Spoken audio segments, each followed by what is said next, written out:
Alrighty, so this time I promise this is the last tutorial. I know we can knock everything over here. So what we need to get done in this tutorial is we need to get this tubing detail in here. We need to model in the screw to place at the back here and on the back of the tubing here as well. We need to model in the rest of the underside of the helmet, which should be pretty easy. And in my case, and I don't know if it's transferred over to everybody that's followed, but I need to fix up some of the placements of the topology around the visor because it's not lined up nicely. But let's get right into it. So I'm just going to toggle off the subdiv for a second. So to get the tubing in here, I'm just going to go ahead, I'm just going to select all these faces in here. And actually before I continue, I just want to fix up just how some of these edges are being connected because I just think they're skewing a bit too much. So I'll put that there, I might put that one there, and I might connect this one over here. Just neaten it up a little bit. It's of no real effect, but it just looks a little bit nicer. Not that we're actually going to see it because we're about to cover it up. So I'm just going to select these faces, Shift D, P, separate by selection. And then I'm just going to isolate this. I'm going to select one of the creased edges, Shift G, select similar by creased, Control I, and then I'm just going to select the caps of the edges that we've selected, and I'm going to subdivide everything. Alt select this middle edge, go into vertex select mode, Control I, and delete all the verts. And now we're left with this. And the only other thing I'm going to do is I'm just going to subdivide this once, and then I'm just going to use a space and relax operation just to get a nicer curve going there. Cool, alright. So, similar to what we did with the tubing down at the bottom of the helmet here, I'm going to convert this into a curve. But before we do that, I just want to make sure we delete both of the modifiers we have. Then we can go Object, Convert to Curve. So now if we tap into Edit mode, the verts look different because now they're points along the curve. And similar to what we did with the tubing at the bottom of the helmet, we can adjust our bevel. So let's bring this into side view. I'm actually just going to turn the subdiv back on so we can more clearly see the detailing of the helmet. Bevel, and I'm just going to increase the depth just to something like that, maybe. I think might look good. Maybe just a little bit more. Don't want to go too much, but oops. I think something like that looks pretty good. And then the only other problem is that these don't like fully extend and clip back into our mesh, but I think it's going to be easier to adjust that with an edge slide once we convert this back into an actual physical mesh. So I'm going to say I'm pretty happy with that. I think it looks good. So I'm just going to go Object, Convert to Mesh. And then if we look at this, now it's an actual mesh again, which is handy. And so what we can do is we can just select the end caps. I'm just going to double tap G, slide it down a bit, C to extend that. Just push it up and through so it's actually clipping with the mesh. And I'll do the same on the other side. Double tap G, bring it down a bit, C to extend it, bring it up. And I'm not loving the position of this one because I kind of feel like it's clipping a little bit with our edge there. So what I'm going to do is I'm just going to go Global, Transform, and I'm just going to pull it back a bit on the X-axis. Like that. And come to think of it, I think this is kind of doing the same, so I'm just going to push this one back a bit as well. Just get that. And we've got more topology here than we can actually see. So we've got all this stuff at the back that you're never going to see because it's clipping into the helmet. So I'm just going to select these back faces here. Alt H. And I can check that these are correct because if I look at the front here, I can't see any of those faces highlighted and selected on the front here. So I know if I delete them, it's all good. It won't take any effect on our model. And you could argue, yeah, we could model this in, but mind you, we are trying to hide some n-gons and some dodgy shading that we put in there just because we don't want to make an absolute mess of our topology. So this is why I'm opting to do it as a separate mesh. And I think the last thing I'm going to do, just because I did kind of change the spacing of the faces at the end here, I'm just going to select all these and just run a space operation, just to even things out a bit. And that should be all good. Cool, so I'm just going to go Shade Smooth and Control J and join that in. And I think that looks pretty nice. It's even though it's not, you know, directly part of the mesh. You know, it's a separate mesh. I still think it looks good. It plays the part. So that's all that matters. Cool. So that's one part of this done. Now we just need to do the screws. And for the screws, I don't really actually have a proper reference for this. I know you can get reference images online pretty easily, and I think I used a big reference chart for the Mark 6 Gen 3 modelling series. But what I'm going to do instead is we're just going to make like a hexagonal screw piece. I don't even know if it's a real screw piece or anything. I think I used to do like Torx screws because they looked fairly unique and a bit different and interesting or whatever. I'm not really going to bother with that for this. So what did we do? We did 12 verts for the circle on that. I think we might do just a little bit higher for our actual screw. So I'm just going to go Shift-C, put our threaded cursor back to the center, bring in a circle, and I don't want to do 24. I might go with 18 for our circle, just so it's like somewhat high poly-ish. Actually, no, I might go with 20. Sorry. And sorry, just to explain why I want to go with 20, notice how, I'll just bring this back again, notice how we're getting like flat edges here. I'd rather have a circle that actually gives us a vert in the center, because then it's a little bit more of a rounded shape. So I'm going to go circle, and let's go with 20. You might argue somewhat high poly, I don't really think so personally. So that will be the outer part of our circle, and then I want like a hexagonal shape in the middle for where you'd actually place your screwdriver to screw these things in. I have no idea if a hexagonal screw piece exists, but that's what we're doing. So we'll go 8. No, 6. Don't know what a hexagon is. Let's scale that in a little bit. So somewhere around there. So I'm just eyeballing all of this. I'm just going to join them together. And then I'm just going to join the points that make sense. So those ones are a dead giveaway. And then, just trying to think. So 1, 2, 3, 4. I think the fourth one there. So that's that one there. So that leaves just that center one. Okay. So fill them around like that. So then we've got to cut 3 into those. Can we distribute this out better maybe? It's not really too important, but I just kind of want to keep some semblance of evenness in the shape. So we did those ones before. What if we did this one? I think this might make it a little bit more even. So that means we'll leave these 3 here. We can join that together, and then we have 2. I'd say 2 and 3 is a little bit more even. Fill that in. Cool. Alright, so I'm just going to select both of these. I'm going to go subdivide, and we'll do 3 levels of subdivision. And then I'll select all of the other ones, subdivide, and we'll do 2 levels of subdivision. And then actually to just make this easier, I'm going to delete these edges,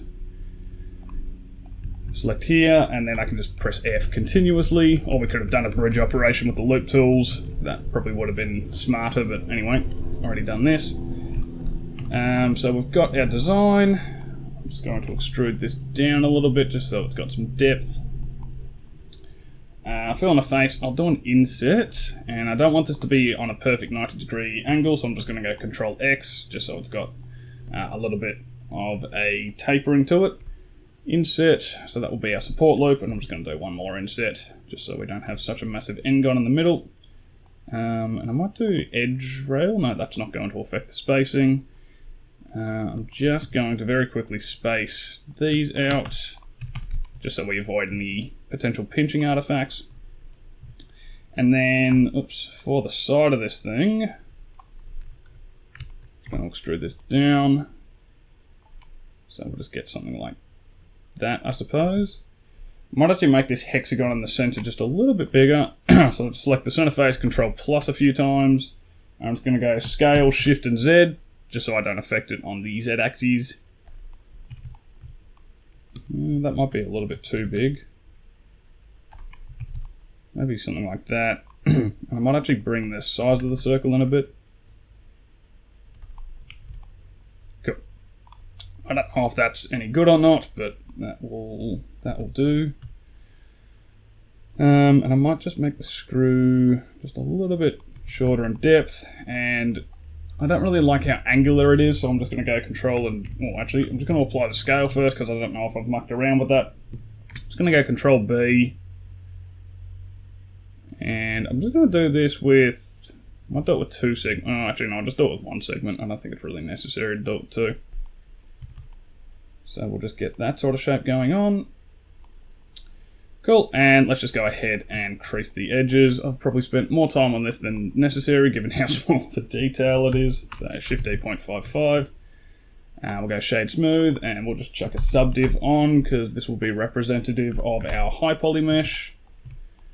And so I don't love how it's resolving on the outside, but mind you, it's pretty negligible. But I just wonder, could we sort of help clean that up a bit? Yes, we can. We just need to push these edges closer together. So this is probably not at all worth our time, but I'm just going to do it just for the sake of consistency in sort of showing good practice, because I probably teach some bad practices with the Ngon stuff, potentially, depending on how you want to view things. But yeah, I think I might just push these in to the sides here, just to crease up the edges just a little bit. It's not going to make a massive difference. GGEF. Because, yeah, this is rather negligible, but I kind of like to keep nice crisp edges on our model where possible. I mean, we've gone to so much work, I don't really want to drop the ball on even the smaller details on this model. I want it to all look nice because we've spent hours and hours crafting all this to make sure it looks good. GGE, and push that in. Alright, cool. So, negligible difference, but I think those edges just look a little bit nicer now. Cool, alright. And I'm actually kind of thinking that the hexagon's just a little bit too big, and I think that's just because of like the subdiv, so I'm just going to go scale. I'm going to turn all the viewport overlays off, scale Z, scale Shift Z. I kind of feel like the depth is probably a little bit too much as well, so I'm going to go Control plus. Bring that up a bit. Alright, I think that should be fine. I've mucked around with that for way too long. Cool. So we want to keep this, so I'm just going to call this screw. We want to keep this and we want to duplicate it and instance it around our object. So what I'm going to do is, in edit mode, let's just alt select this bottom ring of loops, edges, sorry. Shift S, cursor to selected. And then we'll set our origin to, to 3D cursor, my bad. And the reason we want to do this is because if I go Alt-D, so I make a duplicate instance of the object, and it's important to do Alt-D, so I'll just do Shift-D here. So this one's our Shift-D, and this one's our, actually I should probably do it like Shift. I cannot write with mouse. So this is our Alt and this is our Shift. So if I go into edit mode and adjust this, notice how our Alt-D duplicate is actually being modified because it's the same instance of this object, whereas the Shift-D is a separate instance, so it won't be affected. The reason this is important is because we want all of these screws to share the same UVs, and if we decide to make any adjustments to them, then they will all be applied uniformly across our mesh, and it saves us from having to meticulously go through and modify each and every screw. Not that we're going to have a lot of screws on this model, but it is just handy for instances where you might have a lot of screws on a model. So just good practice. So I know we're going to have a screw in here, so I'm just going to select this middle face, Shift S, cursor to selected. I'm just going to go Alt D, so make sure you do Alt D to duplicate. Go selection to cursor, and I'm going to scale this down. I'm scaling this down in object mode, so it can have unique scales compared to this, provided it's not done in edit mode. I'm just going to turn the subdiv back on for the helmet so I can see better where to position it. And we're going to make sure we've got face snapping with align to rotation. Cool. So I'm going to go G, hold down Control. So now that's correctly aligned. We're going to go selection to cursor and scale this down just a little bit more so that this fits into our little circle there. It's clipping through the back, but I'm not worried about that. Cool. And we'll worry about the mirroring of all that later down the track. Next thing I want to do is get the positions of these ones. So for actually, just to make things easier, I might... sorry, what I'm going to do, I'm going to select our big screw here, I'm going to shift select the smaller one here, Control C, and I'm just going to copy the scale, just because this will probably be around the scale we need to use them at, and it's going to be nice to not have to scale them down each and every single time that we want to use one. So then we've got these ones here. I'm just going to click, left click to place my 3D cursor here, or it might be a right click. I still use right click to select. And then I'm going to go Alt D, Shift S, selection to cursor. And same thing, G, hold down Control, and then Shift S, selection to cursor. And for this one, probably going to have to push this into the mesh just a little bit further than before. Get something like that. Just want to make sure all the faces are actually clipping through the mesh, because otherwise it will be floating. I'm just going to push it in a little bit further than it is. And I might give this just a rotation along the normal Z-axis. Cool, and then we need to place the other one. So I could go... click there. Actually, did I Alt-D that one? I did, good. And then Alt-D, just bring this back. Cursor to, selection to cursor. Just going to hold down G, press G, hold down Control, keep doing that. And at the moment, these aren't positioned too nicely. So I wonder, could we instead delete this? Can we go Alt-D on this screw and then just push it down on the Z-axis? And then I think that's roughly in line with where the 3D cursor is. Might just bring it down a little bit further, just so it's roughly... I'm just trying to get like the center point of the move gizmo to clip with our helmet, so I think that's close enough. So I'm just going to go Shift S, cursor to selected, press G, hold down Control to snap and align the rotation, Shift S and selection to cursor just to correct our position. And I think that should more... it doesn't really put them completely in line with one another, because they kind of look a little bit offset here, which I'm not loving. I'm going to go G, Shift and Z just so I can move this along everything but the normal Z axes. And I think that's more straightly aligned, because, well, it's not like perfectly straight per se, but it's like straight along the curve, like the screws are following the curvature of this tubing at the back here. So I might go G, Shift and Z again.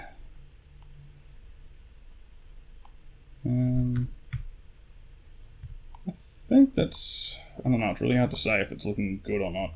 I might actually move this further down, so I'm just going to go G, hold down Control. I might just push this further down to the bottom here. I think that might look a little bit better. And then I'm just going to push this in on the normal Z.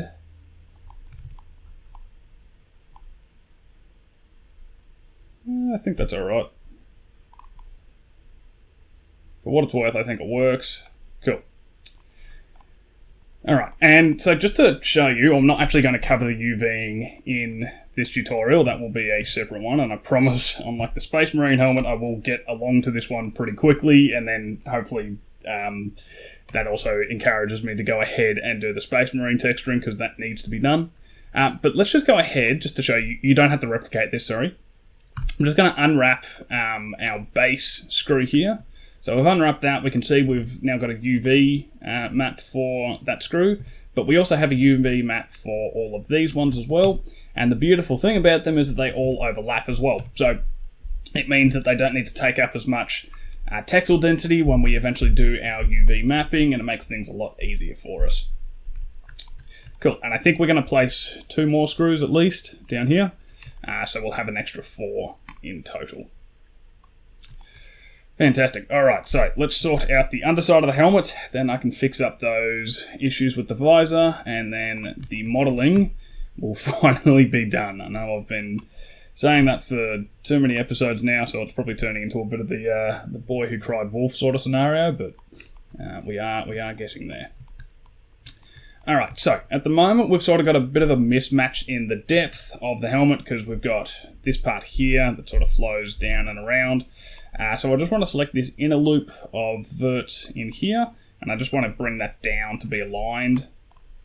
So I'm just going to go into the global transform, I'm just going to press E to extrude, and I'm just going to drag this down. I'm just going to make sure I select this leftmost vertice here, so it's the active vert. And I'm just going to change our snapping to vertex, and I don't want to align rotation to target. And I'm going to go G, hold down control, I'm just going to snap that across. And I think for the most part that looks alright. It's probably pushing all of the verts at the back right here out a little bit. I'd kind of like them to come down a little bit straighter, but that's something we can adjust quite easily. And I also don't want to merge those verts together because, as you can see, that makes a pretty horrible triangle. So what I'm going to do, I'm just going to do double tap G, just do an edge slide. And I might actually bring it back until it clips with the other vert, and then I'll just double tap G, do an edge slide there, and then we can do some spacing to redistribute all of this topology. And then I can see there's a pretty decent gap in the edges along here. So I'm just going to grab that vertex there, Control select all the way to the back here, and I'm just going to make this backmost vert our active one. It's going to go G and Y, hold down Control and snap that vertex to the vertex directly above it. And if we just look from a side profile, I think that sort of helps even everything out along the back there. And then we can worry about like the shaping of how this is actually working as well. Cool. So let's go ahead and I'm just going to run a space operation between these points. Space. I don't want to go beyond there because I kind of feel like if we did, I'll just show you, if we did a space all the way along here, it just too heavily distorts everything. It'll just undo a lot of our hard work. So I'll do a space operation between those points, and then I might do another one. I'm not even going to do that. I'll just leave those as is, but I will just do a relax operation just to help with a little bit of distribution. Fill in a face there. And let's check in a crease along here. I might actually end up merging these down as well. So I'm just going to double tap G, just do an edge slide, push that into itself. Oop. There.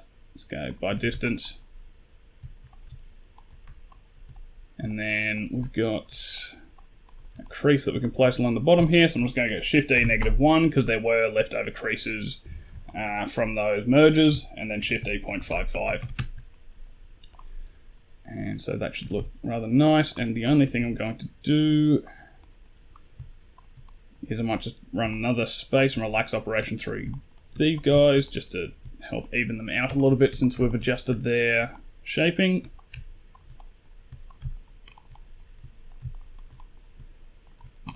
That's there, so let's go space and relax.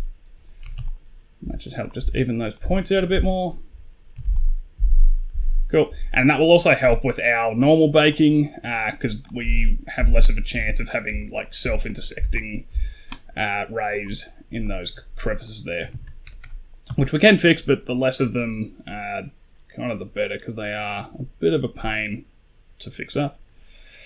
And so then for the back here, it's kind of interesting because this shape, like, so we can see on the actual helmet, it kind of has a much more sharp sort of change and everything. I'm just trying to think, the best way to do this, I kind of feel like we'd almost want this curve here to be, oops, pressed the wrong thing. And I almost want this curve here so it comes up, nice little curve, and then almost if we could have that curve follow all the way to the back. I've drawn that terribly, but let's do this. I'm going to go K, so that's the end of the curve, that vert there. I'm going to bring this back. I'm just going to cut it up back into itself, and I'm going to press Z as well so it cuts through the mesh. So I'm going to do that. Oops. And then select all these verts that are left over from that. So these ones. And delete all the vertices. I think that better respects the original idea of what's happening here. I think. I don't know. It's a bit hard to say. But I'm going to go with it because it kind of helps terminate things up to the top here. I think it kind of respects what was originally going on. Cool. And so then we sort of need to scale all this in to make like a nice rounded point for the helmet. Oh, sorry, for like the head of the Spartan to fit into.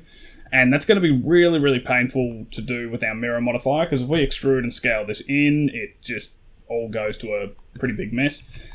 So what I'm going to opt to do is we'll alt select this bottom ring here of edges. I'm going to go Shift D, P, separate by selection.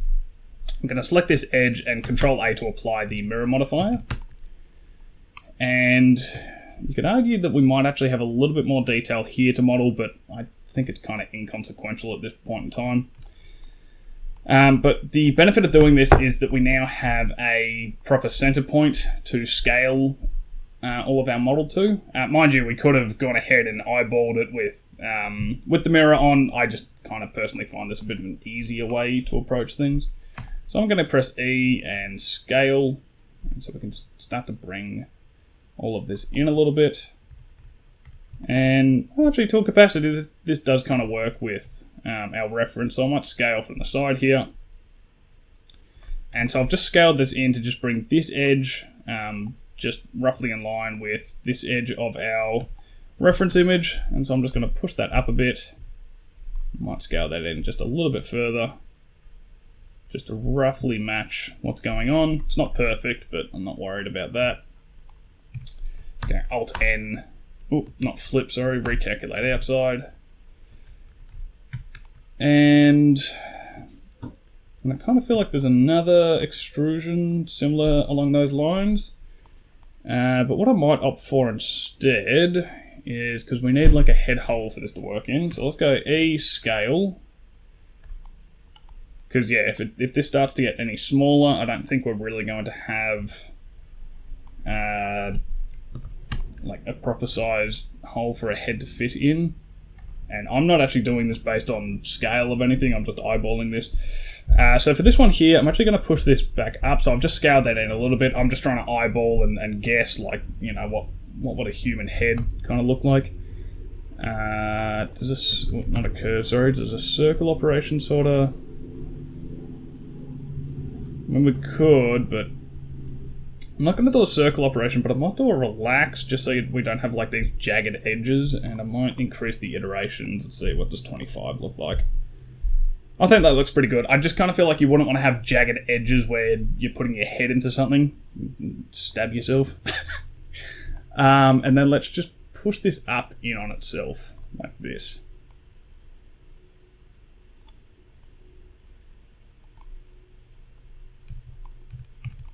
I think that works. I never really worry myself too much with these. I've done one model before where I actually modeled like all the padding on the inside just for a little effect, but you never see it really. So yeah, I'm not too worried about this. I'm just going to push that up just a little bit like that. I think that works. Why don't you just scale it out a bit, give it a bit more of a brim.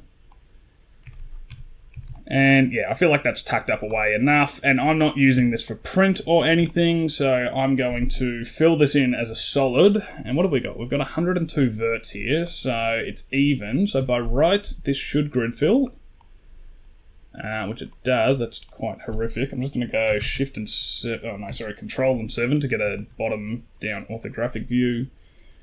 Let's enable simple blending.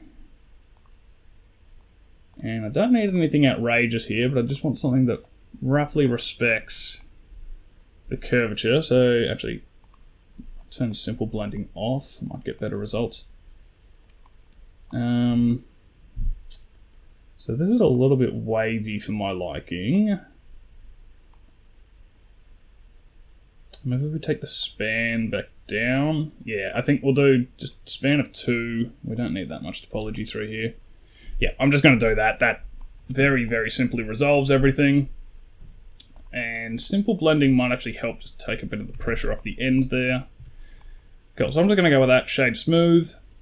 And then we can cut this object in half. So I always work on the right hand side. So we'll cut the left out, delete faces, and then we can just Control J, join those back together. And then we can merge by distance. Just get rid of all of those overlapping verts. And we can just add in some additional creases where we need them. Like that one there, that one there. And we'll probably need creases that actually follow through down through there. Shift E -1 and then Shift E 0.55 to add those in. Now I've got something like that. So yeah, it pinches a little bit down the bottom here, but I'm not too concerned about the interior. If you did want to fix it, what you could do is you could select all this and just do an inset. So you could do that and then Shift E -1.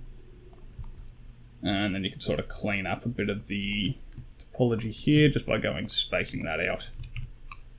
And that would give you cleaner edges on the innermost part, but I'm not really concerned about that area. I don't really care too much for the inner parts. The only thing I will do in saying that I don't care about the inner parts, I'm just going to add a loop through the middle. I'm going to go Alt and S. Just going to bring it in just a smidge.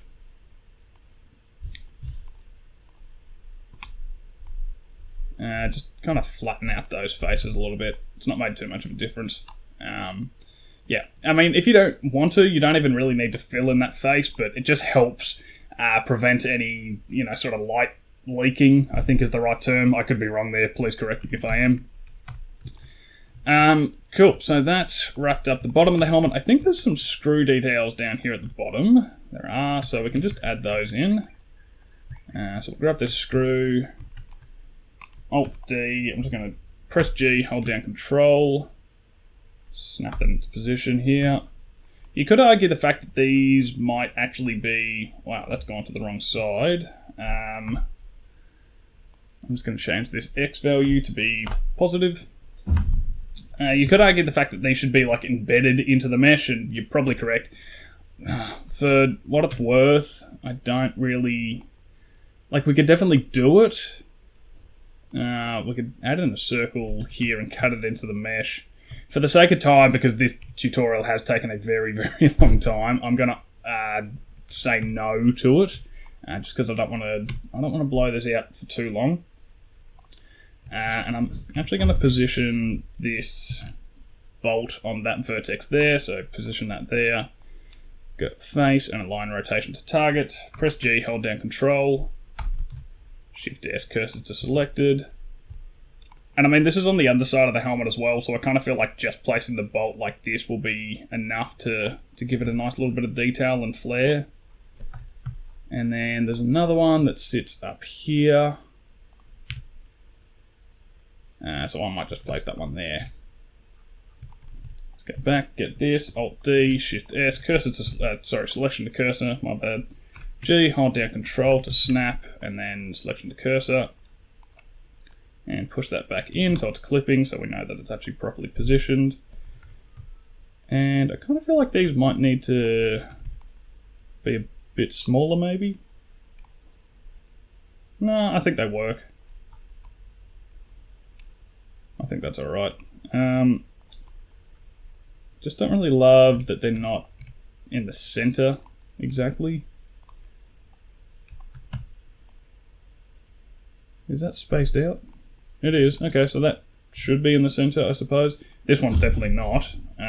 So what I'll do is I'll just select it on this edge. Go cursor selected, selection to cursor. Cool. I think that just helps even it out a little bit, and once we mirror them, they'll look a little bit nicer. Cool. Okay, so this is almost done. I just need to go and, like, all the modeling's done. We just need to make some very, very small refinements here, just because I've made some mistakes when doing this. So I'm just going to grab this visor brim here, go global. I'm just going to push it back on the y-axis just until it clips with the visor, just because I don't want any gaps in the model. So that fixes that one. Oh, actually, what's going on here? Does that go the whole way through? Yep, it does. And actually, just for the sake of like a little bit more visual cohesion, oops, I'm just going to grab these and I'm just going to pull this up so that this edge here aligns into the crease of the visor. So I'm just going to pull that up on the Z-axis. Just place it there. I just think that looks nicer than having it randomly terminate into like a flat or like a curved part of the visor. And then we've got a little bit more to do through here. So for some reason these never properly intersected. Cool, so I'm just going to go ahead, I'm going to grab that edge down to the front. And I'm just going to pull all of that up on the Z-axis. A little bit more because I can see that it's not all entirely clipping. Still just a little bit of a leak there, so I'll pull that up just a little bit more. And now I think that's good. Cool. And I'm just thinking, the only thing I've missed topology-wise is, because I know we added in some additional topology earlier on, so just for the sake of good topology management, I just want to go ahead and space some of this out. I might go between these points for this. Actually, how's that going to space along that bottom edge? It's not too bad. Yeah, I think I can get around that, that's alright. And then, how's this spacing look? No, I definitely don't want to do that. I might just do between those points.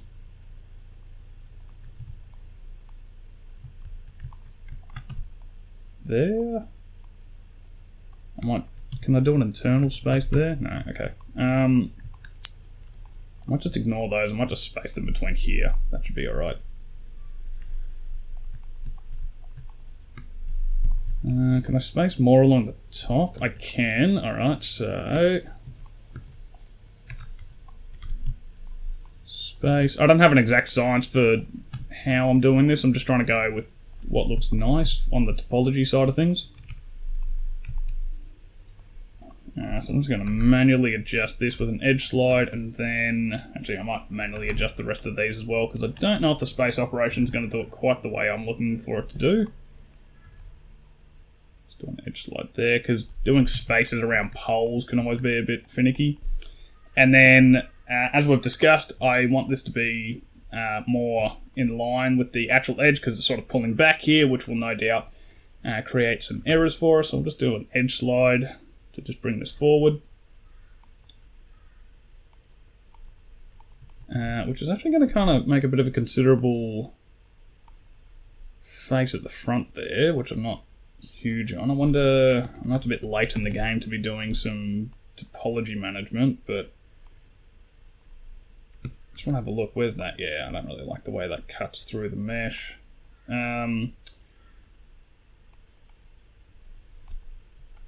Just want to have a look. How is it distorting this much? Yeah, it's definitely just destroying that edge. Double tap G. I'm just going to slide this forward, and then I'll just run a space between these points. Do the same for this edge. Just bring this forward as well. I don't think this should be too detrimental to this area. I might just be able to do another space operation there. There's always just a little bit of cleanup to do on these things. Space. Yeah, so it's definitely not even down here. But if we wanted to add a little bit more evenness to it, I think if we wanted to add topology in, I reckon we do it there. And let's just see what a space operation between these points looks like for us. Just because I'm trying to make sure we've got a nice looking model after all the hard work we've done. Between there, space that out. So I might not do a space on the bottom edge, space these ones out. Yeah, so let's go space, relax.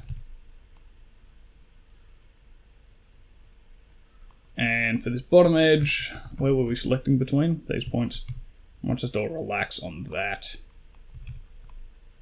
And I think that should just work a little bit better through here. And since we have just added in a little bit more topology, I'm just going to do a relax operation here just to make sure it's spaced out nicely.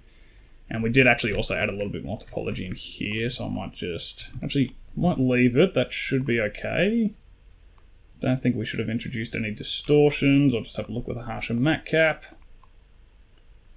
Maybe a little bit. So I'll actually just do a relax along the vertical edges here as opposed to the horizontal.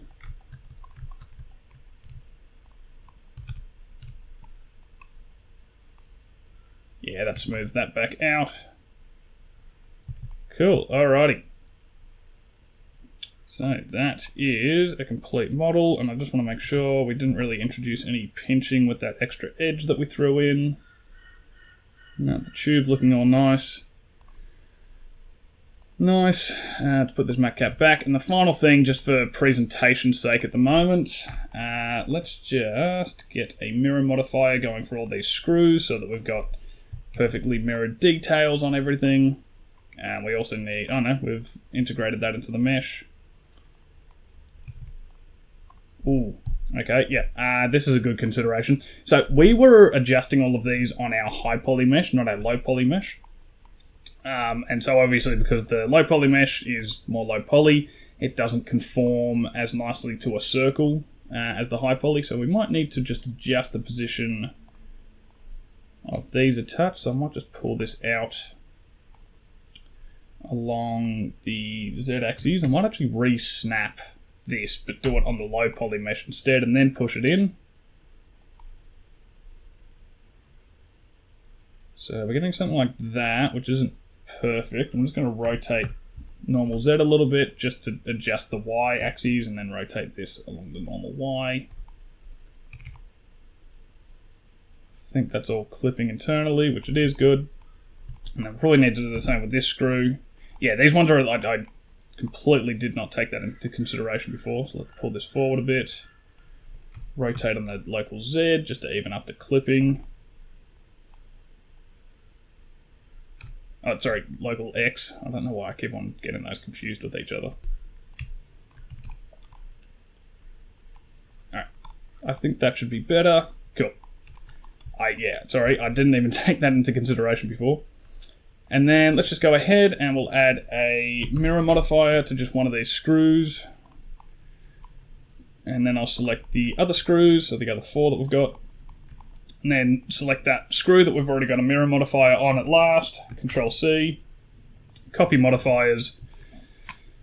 And now if we just go ahead and chuck on all of our subdivs, it might get a little bit intensive. Chuck that one on. Chuck that one on. And I know you're probably asking, it's like, why don't we just put the modifier onto the main screw that we instanced everything from? It doesn't work. Modifiers don't work across instances like that, so we need to do it manually.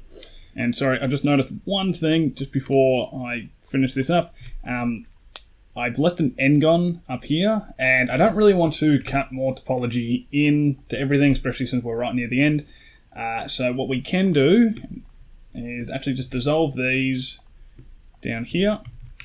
And yes, we do then have an N-gon here, but this is predominantly a flat surface, so it's not actually going to cause much of an issue. So if we check our subdiv on and use our matte cap, it's pretty negligible that there's any shading problems from that.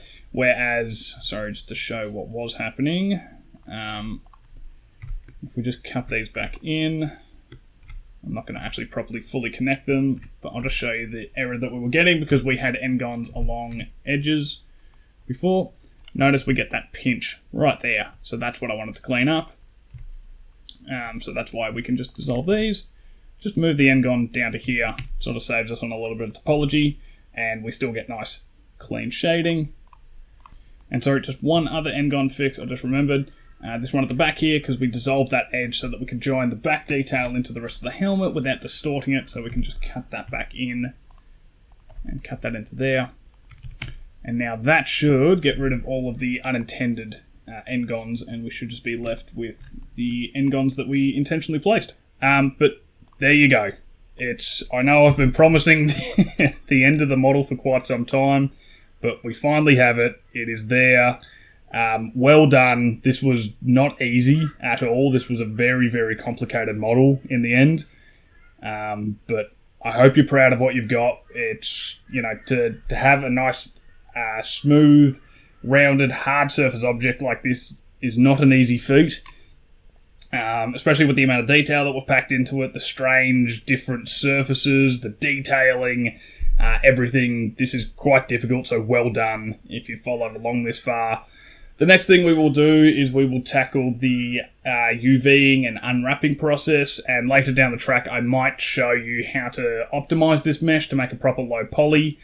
But for the time being, we'll just continue along with this being our low poly, just obviously not having the 4x subdivision, and continue from there. So well done, guys. Please, if you finished up this modelling tutorial series, if you're in the Discord, please show me a version of your model. I'd love to see it. Or ping me on socials, anywhere. Show me that your completed work. I always love seeing the creations that you guys have. So that's it for the modelling tutorial series, guys. Thank you so much for 10,000 subscribers. I'm speechless in that capacity. I hope you're happy with this model, and I will see you all in the UVing and unwrapping and texturing tutorials.